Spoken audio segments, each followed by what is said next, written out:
Hürmetli vatandaş, bugünkü leksiyalarımızı başlayımız. Leksiyada Sadaka Roza. Washington'dan sözleyimiz. Bugün çislak 2025 yıl 3. ayının 11. günü. Haftaga Seyşembe vatandaş. Bugünkü vaziyetten eysak iki cümlede mesela birinci bulup, mesela Suudi Arabistan'da Amerika Qo'shma Shtatlaridan suhbat vakili Davlat ishlar kotibi Marco Rubio yetakchiligidagi vakillar umigi bilan Ukraina vakillar umigi suhbatga o'ltiradigan mushundaq kunlarda Ukraina hozir 300 dona odamsiz aeroplan chiqarib Moskva atrofidagi nefrat ayirish zavodlarini bombardimon qildi.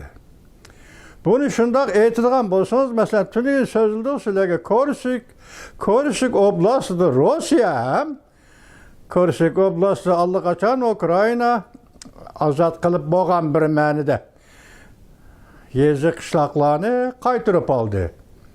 Suhbat boshlanish oldida turganda vaziyat shundoq jiddiylashamdi deb savol qo'yaylik vatandosh. Ikkinchi hozirgi vaziyat Jungo'dan aytganda Jungo'ning vaziyati ishga qurultoy oxirlashay dedi, yepilish murosimi o'tkazildi. Mushu yepilish murosimida Jungo xalq vakillar qurultoyining boshlig'i siyosiy byuroning doimiy a'zosi bakli siyosiy byuroda 4-qo'l odam Canlıcı degan odam tuyuqsiz g'oyib bo'lib ketdi. Xalq vakillar qurultoyining yepilishida u notoq so'zlashi kerak edi. Tuyuqsiz g'oyib bo'lib ketdi. Buni torbetga Xitoy torbetlari masalan Su Shaoxuaning torbiti, masalan Jiang Xinjining torbiti, masalan Shataoning torbiti, shu qatorliq torbetlarning hammasi kayni-kayndan buni xabar qilyotdi. Birisi Kisel bahona daptı deydi. Mesela kiselmi emasmi bilgili bo'lmaydi deydi. Birisi bulup maliye. Şavlin maliyesi degan torbetede nima deydi desangiz, bu bir boshlanish deydi. Yani boshlanish deganda hozir Jongnanxay parchalanishga boshladi deydi. Jongnanxayda Jungo rahbarlar parchalanishga boshladi deydi. Biz endi sizlarga bugun so'zlaydigan leksiyalarimiz bu vaziyatdan boshqa. Men tuvandagidek vatandosh. Birinchi mavzu mundaq. Amerika Qo'shma Shtatlari bilan Jungo maslahatlashib, Prezident Donald Trump bilan Rais Xi Jinping 6-oyda Amerikada yuqori darajalikda suhbati o'tkazadigan bo'ldi. Mavzuli xabar 3-oyning 10-kun OneBeat orbitida e'lon qilindi. Xabar mundaq boshlandi vatandosh. Qo'l ko'chsa. Gazeta 3-oyning 10-kuni xabar tarqatib mundaq ko'rsatdi. Xabardor kishilarning oshkorlashicha Washington va Beijing Amerika Qo'shma Shtatlari prezidenti Donald Trump bilan Jungoning davlat raisi Xi Jinping 6-oyda Amerikada tug'ilgan kun yuqori darajalikla uchrashish ilib bordiganligini muhokama qilishga boshladi. Xabar tarqalgan bir paytda Prezident Donald Trump hukumati tamojna beji va boshqa savdo tadbirlarini yo'lga qo'ygan vaqtga to'g'ri keldi. Bundaq taktikalik bir taraf qilish, Jungo bilan suhbatlashadigan mavzularga dastak paydo qilishdan iborat deyildi xabarda. Xabardor kishilar mundaq ko'rsatdi vatandosh. Jungo Amerika rahbarlarining 6-oyda Washingtonda uchrashishi hozir muhokama bosqichida turibdi. Jungo Amerika yuqori darajaliklar suhbati o'tkazish savdo vaziyati shundoq jiddiy bo'lib turgan ahvol ostida yaxshi kayfiyat yaratishni xohlaydiganligini aks ettirib berdi. Savdo tijoratning jiddiy vaziyati hozir butun dunyo bozori va shirkatchilar xotirjam bo'lolmadi. Demak, hozir dunyoning iqtisodiy shundoq bo'lib qoldi demoqchiman. Hatırcam bulalmadı. Haberdar kişiler agahlandırıp mundaq ko'rsatdi. Növbetde bu to'g'ridagi har qanday xabarni dalillashga chorasiz. Asara yoki Jungoning Washington turishliq bosh elchisi bu to'g'rida gap qilishni yoki baho berishni xohlamadi. Jungo duch kelgan iqtisodiy besimning zo'r ishiga agishib, Beijing taraf suhbat orqali davomli qo'yilayotgan tomojni bejidan saqlanish va yoki uni ijro qilishni kechiktirishni o'ylaydi. Tomojni beji qo'yayotgan davlat Amerika. Buningda saqlanish kerak. Beijing g'arizida. Shundaqla saqlanmagan taqdirda bu tomojni bejini Amerika Qo'shma Shtatlarining ijro qilishini kechiktirish qaysi yo'l bilan xizmat ishlashi mumkin Amerika Qo'shma Shtatlariga? Navbatda Prezident Donald Trump hukumatiga esa qanday xizmat ishlab yoki kechiktirish yoki saqlanishni ro'yobga chiqara olishi mumkin? Jo'naqay. Anlaşılağa qaraganda Beijing tarafda turib so'zlaydigan kishilarning deyishicha, Jungo ikki tarafning, ya'ni Amerika Qo'shma Shtatlari bilan Jungo ikki tarafning yuqori darajalikda uchrashishi orqali musofani qo'zg'atishni orzu qildi ekan. Mushu musofa yoki kechiktirish tomojni bejini yoki tomojni beji qo'yishdan saqlashdan iborat mushu musofani qo'zg'atishni anglaydi, o'ylaydi ekan Jungo taraf. Washingtonga ziyorat qilish mumkinligi, Xi Jinpingga xatar elib kelishi mumkin. Bu xabarda ko'rsatilyapti juma. Chunki Jungoga kelayotgan besim kun sayin kuchayayotgan bir paytda, bo'lib Amerika tarafdan kun sayin kuchayayotgan bir paytda Xi Jinping Washingtonga kelib Prezident Trumpning oldida hammaga labbay deyish mumkin. Ma'qul deyish mumkin. Beijingning rahbari Washington kelib qolsa, ana shundaq ma'qul deyish mumkin. Bu suhbatga qatnashadigan Jungoning yana boshqa amaldorlari, xuddi Ukrainaning prezidenti Zelenskiy 2-oyning 28-kuni Washington Aqsaroyida munozirlashib, keyin ayblashga uchragandak bir oqibatga qilishdan ansirashga boshladi. Agar Xi Jinping Washingtonga ziyoratga keladigan bo'lsa, masalan 2-oyning 28-kuni Aqsaroyda yuz bergan munozara, masalan Prezident Donald Trump bilan Ukraina prezidenti Zelenskiy o'rtasidagi munozaradan keyin Zelenskiy ayblangandek tavakkalchilik qildi deb aybladi, to'g'ri aybladi. Bizmi shundoq kunga qolamizmi? Ya'ni Jungoning raisi Xi Jinping Washingtonga kelib, Aqsaroyda Prezident Donald Trump bilan ko'rishadigan bo'lsa, shundoq munozara qo'zg'alishi mumkinmi? Munozirdan keyin Xi Jinpingni tanqid qilish mumkinmi? Buning uchun Jungoning ahvolidan Jo'naqaydan xabardor kishilar hozir ansirashga boshladi deydi. Bu xabarni bundan biri Shanghai 01 gazeti e'lon qilib, nima degan desangiz, bu hozir Prezident Donald Trump tayyorlik qilib, oldimizda 6-oyda yoki 4-oyda 01 gazetining xabari 4-oyda Beijingni ziyorat qilishi mumkin deb shundoq ko'rsatgan edi. Bugun Wall kuchisi 6-oyda deb shundoq ko'rsatdi. Wall kuchisi gazeta xabar qilib bunda ko'rsatdi. Bu ish Beijing tarafining nima uchun Prezident Donald Trumpning Beijingga kelib yuqori darajaliklar suhbat o'tkazishga taklif qilganligining sababidir. Almanda gapganda biz Beijing Washingtonga bormaymiz, Washington Beijingga kelsin, ya'ni Prezident Donald Trump Beijingda ziyoratda bo'lsin deb taklif qilgan bo'lishi mumkin vatandosh. Bu shunday da'vatida hozir. Shuning sababidir dedi. İki taraf masalan Jungo, Amerika o'tkazayotgan yuqori darajalikda suhbat to'g'risidagi muhokamada bu albatta mumkinligi bor bir ishdir. Kimning, masalan, qaysi rahbarning qaysi davlatga berishi, masalan Prezident Donald Trumpning ziyorat uchun Beijingga berishi yoki Jungoning raisi Xi Jinpingning ziyorat uchun Washingtonga kelishi, bu suhbat jarayoni, muhokama jarayonida mumkinligi bor ishdir. Xabarda kishilar bunday ko'rsatdi.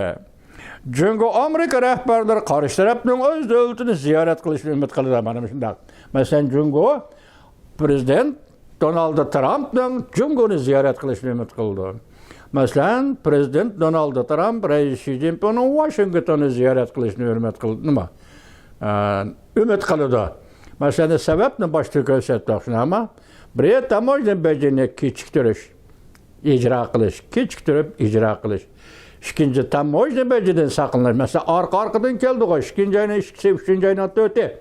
Arka-arkadan 10%, 20% tamoyilni bejiga. Bu vaqtda tashabbuskorlik Amerika Qo'shma Shtatlarining qo'lida. Tashabbuskorlik Amerika Qo'shma Shtatlarining prezidenti Donald Trumpning qo'lida. Unda sen Beijing Jungoning raisi Washingtonga kelishing kerakmi? Va yoki prezident Donald Trump Beijingga berish kerakmi? Mushuning o'zining mushu muvazinat, mushu barobarlik, fikr barobarligining ichida Жаңа дәсеп пеканлар Beijing. Задike. Siz Rais Xi Jinping Junaqay Washingtonga kelishiniz kerak. Qaydi bu ichi? İkinci xəbərimiz bunun münasibətlə vatandaş. Prezident Donald Trump Amerika məktəblərində teröristlərə istaşlıq qilishqa, Yahudilərə qarşı turğucu və Amerika qarşı turğucu fəaliyyətçilər və şu fəaliyyətlə şüğullanğıcı oxucuların məşğulat elib verişə hər giz yol qoymayız deyə göstərdi mavzulu xəbər. 2-ci ayın 11-ci günü Amerika avazının Xitay proqramı elan qılındı. Xəbərdə mündəq başlandı. Amerika Qoşma Ştatları prezidenti Donald Trump 3-ci ayın 10-cu günü mündəq göstərdi. Amerika məktəblərində Falastinliklərə istaşlıq qılıb, narazılıq bildirənlərə yenidən qattiq zərbə verməz. Prezident Donald Trump mündəq göstərdi. New York Kolumbiya Universiteti namayişə rəhbərlik qılğan Mahmud Xəlil qolğa elinğandan keyin bu hərəkət, yəni şunda davamlışı-da. Biz bilemiz. Kolumbiya Universiteti və Amerikanın hər qaysı yerlərindəki ali məktəblərdə nurgulğan oxucular teröristlərə istaşlıq qilish, Yahudilərə qarşı duruş və Amerika qarşı duruş fəaliyyətləri bilan şüğullandı. Prezident Trump məmuriylər mündəq işlərə yol qoymaydı. Yani Prezident Trump məmuriyləri mündəq işlərə yol qoymaydı. Prezident Trump özünün həqiqi mətbuatıda fikir qaldırıb, yox arqada göstərdi. Xəlil həftənin axırda Köçmənlər İdarəsi əməldarlar tərəfindən qolğa alındı. Bundan bir yıl burun İsrailiyanın Hamasqa qaratqan uruşa qarşı duruş üçün Kolumbiya Universiteti və Amerikanın başqa ali məktəblərində narazılıq namayış təşkillab, xəlal kişilərin diqqətini özüge tartqan şəxsilərin biri olub qalğan idi. Hamas Amerika tərəfindən terörist təşkilat deyə bekitilgan. Dövlət Bexatarlik Ministerliyi mündəq göstərdi. Xəlilni qolğa ilish prezident Donald Trumpning Yahudilərə qarşı duruşunu çəkləşdən ibarət məmuri buyruğuna avaz qoşuş üçündür. Həm dövlət məhkəməsi bilan moslashib işləganligimiz bo'lib hesablanadi. Deb ko'rsatdi ishlaganligi. Ya'ni Amerika davlat mahkamasi bilan qadamni moslashtirib ishlaganlik bo'lib hisoblanadi deb ko'rsatildi xabarda vatandosh. Endi yana bir xabardor bo'lishingiz mumkin, xabardor bo'lishingiz kerak. Rossiya aldirab tura olmadi.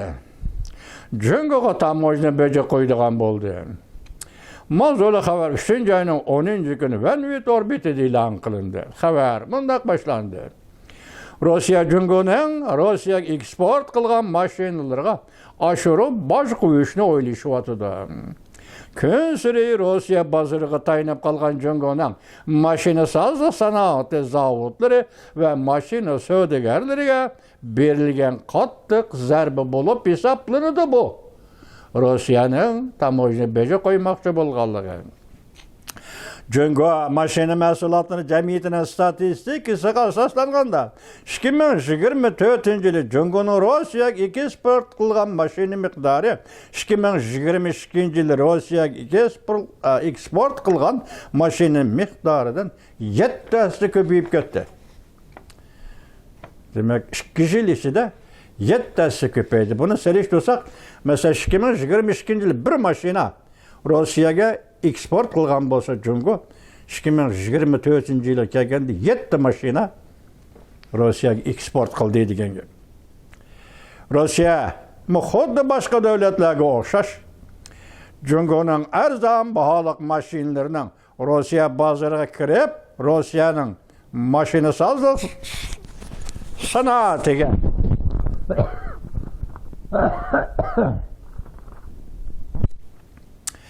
mashina savdo sanoatiga zarba berishidan ansirdi.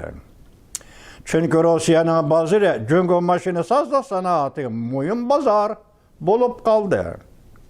2024-yilda Rossiya oshirib setib olgan Jungo mashinalari 1 milliondan oshdi. Rossiya bozorlari Jungoning 30%dan ortiq yiqilg'i bilan mangdigan mashinlarni qabul qildi. Yiqilg'i bilan mangdigan mashinlarni 30%dan ortiq Rossiya bozori qabul qildi. Jungoning mashinalarini. Rossiya o'zining mashinalari markalar 63%dan kechiringizmi? 1 milliondan ortiq oshdi. Rossiya bozorlari Jungoning 63%dan ortiq yiqilg'i bilan mangdigan mashinalari va elektrik mashinalarini qabul qildi. Rossiya bozori. Rossiya o'zining mashinalari 29%ga tushib qoldi. Bozorni egallash nisbati 29%ga tushib qoldi. Jungoning mashinalari Rossiya bozorini 63% atrofida egalladi. Rossiyaning o'zining ishlab chiqargan mashinalarining bahosi bozorga kirishi 29%ga tushib qoldi. Shunglashqa bu yil 1-oydan boshlab Moskva qaytarib elinadigan xarajat, ya'ni buning ma'nosi hozir biz sizga so'zlab kelayotgan tamojni beja qo'yish deganga barobar keldi ekan. Buni rossiyaliklar qaytarib elinadigan xarajat deb ataydi ekan. Her bir maşineden hazır 67.700 rubliden qaytarıp elingan xarajat elishga başıldı. Jungoning her bir maşinesinden.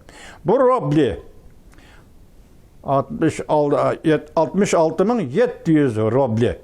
Bunu dollarga sundursanız tahminen 7.600 dolar. 7.600 dolar Jungo'dan Rossiyaning bozoriga eksport qilingan mashinalardan. Meyli elektrik maşini olsun, meyli yakılık yakadigan maşini olsun, baceleş. Demek hazır, Rossiya'nın Jungo'dan tamojni beji elishga yaka tamojni bejini yuqori normada qo'yishga başladı. Bundan avval, masalan, Amerika Qo'shma Shtatlari Jungo shunday tamojni beji qo'ygan edi. Araliqda Amerika Qo'shma Shtatlarining moliya ministri Bessent shunday degan edi. Kanada, sen ham bizning Amerikaning sepida turishing kerak. Meksika, sen ham bizning Amerikaning sepida turishing kerak. Biz Jungoga qanday tamojni beji qo'ygan bo'lsak, Meksika ham, Kanada ham sen shunday tamojni beji Jungoga shunday tamojni beji qo'yishing kerak degan edi. Lekin bu qatorda Rossiya yo'q edi. Bugun Rossiya musha qatorga qo'shildi degan gap vatandosh. Bu chaqiriqda masalan Amerika Qo'shma Shtatlari Moliya ministri Bessentning bu chaqiriqqa Meksika ovoz qo'shdi. Biroq Kanada ovoz qo'shmagan edi. Bugun buni Rossiya qo'shildi deyli hisobda. Hozir 3 davlat Meksika, Kanada va Rossiya birlashib Amerika bilan bir safda turib, Jungoning tovar mollariga, Jungo eksport qilgan bu davlatlar import qilgan tovar mollariga tamojna beji qo'yish. Bu bir yangilik vatandosh. Birla Amerika emas hozir. Yana boshqalar bo'lish mumkin. Balki o matbuot chiqmagandan keyin bir nima demaymiz da vatandoshlar.